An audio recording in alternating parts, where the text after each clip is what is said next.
their work, being excited for them, you know, helping, supporting the generation of ideas and so on in the world. It's just really, that's addicting, you know. So if you go to your studio, you want that kind of excitement too, you know, and you want to generate those new things too, because you're seeing them happen before your eyes. So I've become part of a new generation of artists after the abstract expressionists, and we're all trying to explain, like in my book, the writer's Hard Fox, by the way, you know, doing part of this explanation about how I can have done so many different kinds of things in my life, you know. And at any rate, coming back to the flowers, I had been, after I stopped doing the miniatures, which was 20 years worth of work, it was like a whole career of doing those. I'd been a painter before that. I came back to painting, and it was years of abstract painting. It shocked everybody after doing the miniatures, I would do abstract painting.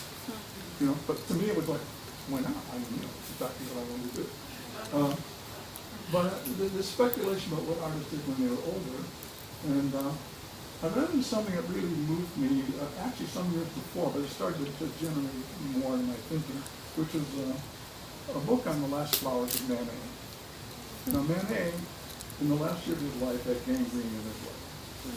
And he could literally die. They couldn't cure it. And people started bringing him little vases of flowers. And he painted those. And they're just absolutely wonderful, you know. And I realized that he put, and I've seen a few in the original since then, you know, but I realized that he put everything, he could put everything he knew about painting into those little paintings. You know, it didn't have to be Luncheon on the Grass. It didn't have to be the Directorio. It didn't have to be all of it. They were, and they're great, you know. But he could put everything in those little, they were a container for all of that. He was there. He was in them, you know. You could feel him there when you look at those things. But what a marvelous thing, you know, you could do that. And then I thought, well, flowers, God, I hate flowers. I had painted flowers, and like doing still lifes, you know, when you do with them. The only thing that got me going with still lifes at all was reading about Matisse is one of my heroes, by the way. And anyway, Matisse talking about still life. And he said, he made a little description, talking about still life, saying, you know, if you can imagine, it was like a little theater scene. You know, that the teapot is like the round man, you know, and the elegant something else, character. It gives character to all these inanimate objects, anthropomorphism, you know. And so you could have this little drama going on. It's still life. You know, the only way I could relate to still life objects, and even to flowers. And also as a kid, I had to go to a funeral when I was like 6 and be a pallbearer. I never got over the odor of the flowers and all that. That's one of my experiences on that. So it was sort of funny that I got excited because of Manet and other painters like Odilon, Verdon, wonderful flowers and so on. So I thought, well, this would be interesting, especially since it's not the thing you should do. If you're really serious about contemporary art. And that's exciting. That's why I did a lot of plastics. It was considered abrasive and nasty and wrong thing to do. When I did the miniatures, I thought they were going to take me to malls, and that's what I'd be showing. I would be showing in fine galleries, you know. And after the flowers, God knows what's going to happen because nobody's doing it. Well, Andy Warhol had done a few, and Dennis Sultan. But, you know, it really wasn't something you did at all. So I think you could drum me out of that world. So that's sort of exciting and sort of interesting. And also because I wanted to bring something fresh and contemporary to them. You know, that would be my own. I mean, that's something I have to say, and central to all of my teaching was that the artist must break new ground. You must bring something to the table. And the tricky part of this is that it's already there. It's you. You know, if you can just find it. If you can find that center in relation to experience, and you can put that center into the painting, so that when others experience, they're there with you. You know, when you see a Rembrandt, you know, or America Sought or whatever, and any kind of thing you see that's a great painting, that painter is alive for you for a moment. You're really participating in the energy of that moment when that work was created. The psychomotor rhythms, everything about that artist, the gestalt that's formed, everything is embedded in that painting. Now, it's an interesting issue about what the difference is between painting and all the kinds of images that we're inundated with today, you know. And I think it's the fact that it is saying painting is about, it's not about these quick images that we're reading everywhere. They give us all kinds of information, nothing wrong with that. But painting is about a considered image. You know? It's a product of profound attention. It's thinking about something and just being with it and savoring it and absorbing it, you know, and letting it become part of you and having that develop in the world. That's what painting really is. You know, the artist is completely embedded in the world. And that can be experienced by others, you know. On the other end, it's as simple as, you know, a kid in school, in grammar school, show and tell. But that's what being an artist is. It's about this conversation with the world, you know. And that's what we get from other artists, you know, who are a little bit alike and a little bit different. We make that kind of contact in the process. So at any rate, I thought, well, maybe the flowers could become some kind of scaffold in which I could like put everything I know about painting in and put a lot in about my past work. So you see buried in this all kinds of stuff. I was in the Army, so there's like camouflage shapes that are almost now digital camouflage, you know, shapes in there. But see an abstract painting up there, and down there you see some of the grid work from that painting, and experiences, places I've been, view out my window. There's an excerpt from the experience. There's not a narrative. My miniatures, I don't believe in narrative and visual art. I'm wrong with other people's art, but I don't believe in linear narrative. Painting is about an all at once experience. You know, a complete and total experience. It's not about a linear experience. And that's what's unique about what we do.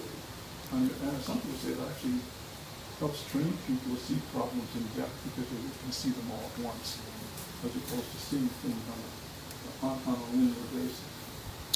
But anyway, it could be a collecting point for these things from experience.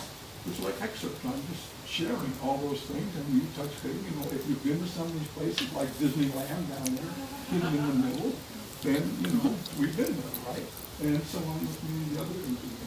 And if you're painted in various ways, you might feel correspondence with various things that are going on there. You know, I put a butterfly in because of the tip of my hat in Dutch. Still like painting. Yeah. But you know, the last thing I want this to be is a Dutch still like painting. This is a very contemporary kind of space in my judgment, because it don't go to the edges. It's like a galaxy. It's like a totality. It's complete in itself. You know, when you go to the edges, which is fine, I did it for many years, you refer off the edge into space.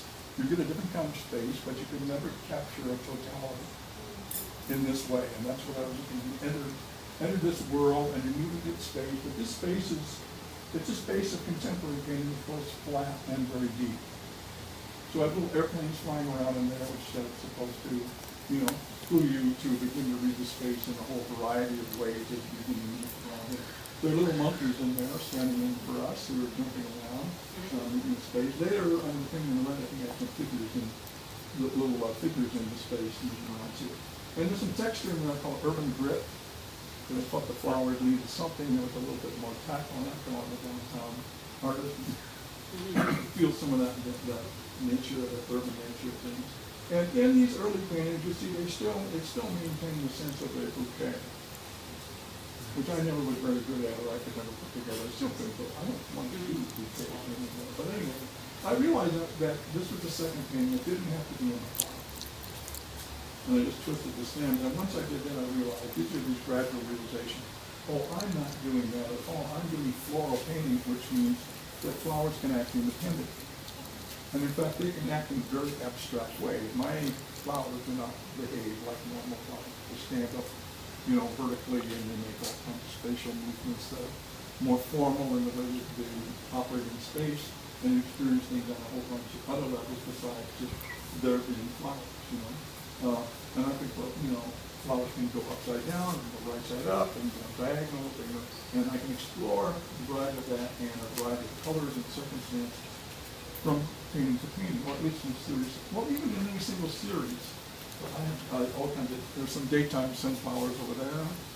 You look back in that corner, and there's sunflowers from midday, so there were about 8 in this series of sunflowers. So I consider them all one series, which is all the floral painting. Now the most recent painting is right there, and it's almost done. I love it. It's almost done. And there's going to be a series of these.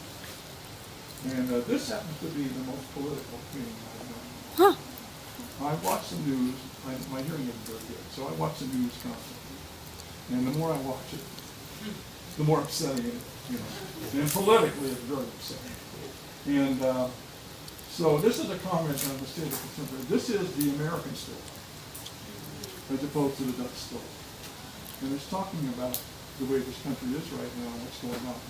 And it's just meant to say, we got to think about this. I think, you know, and artists have a way of presenting things in a beautiful way, but they get really tough once you get into it, you know, and that's what I mean this to be ultimately.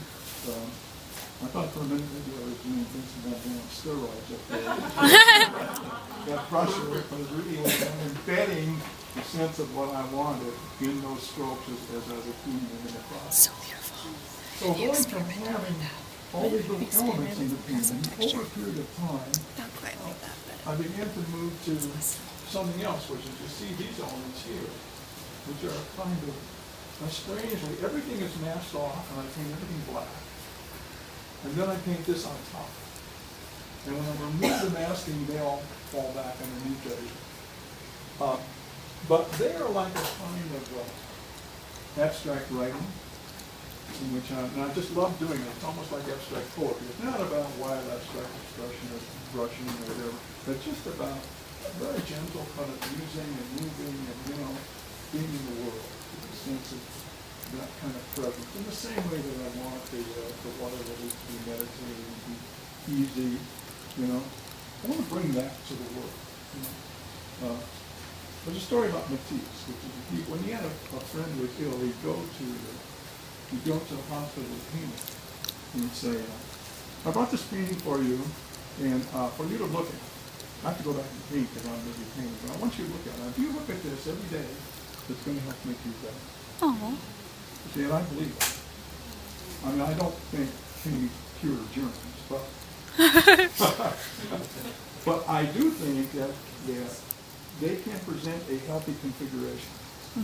You know, a healthy configuration, and they can also present destructive configuration. It's very negative art. It's tendency on painting, but it's very negative. But art can present healthy configurations. Now, I'm just at the point like that's what I want in the world, and that's what part of what I've always been doing. That's part of what I want to do. There's something positive, you know. And the art world cycles in and out of distraction, we can be cynical, we can be super negative, or other stuff, super hip and all that stuff. But at a certain point, that isn't what's important about art at all. It's about, I think it's about putting something in the world with value, you know, that will be of help. So these things are done in that spirit, you know. That kind of experience. What else? Any other questions about what's in here? That's a kind of a collage, or pieces cut in vinyl, silhouettes cut in vinyl, and then so that's all collage which has been sealed under acrylic medium. And this may be one of the more complex ones that I've done. This one's one of the few on linen. Most of them are on cotton. This one looks almost like linen. It's cotton.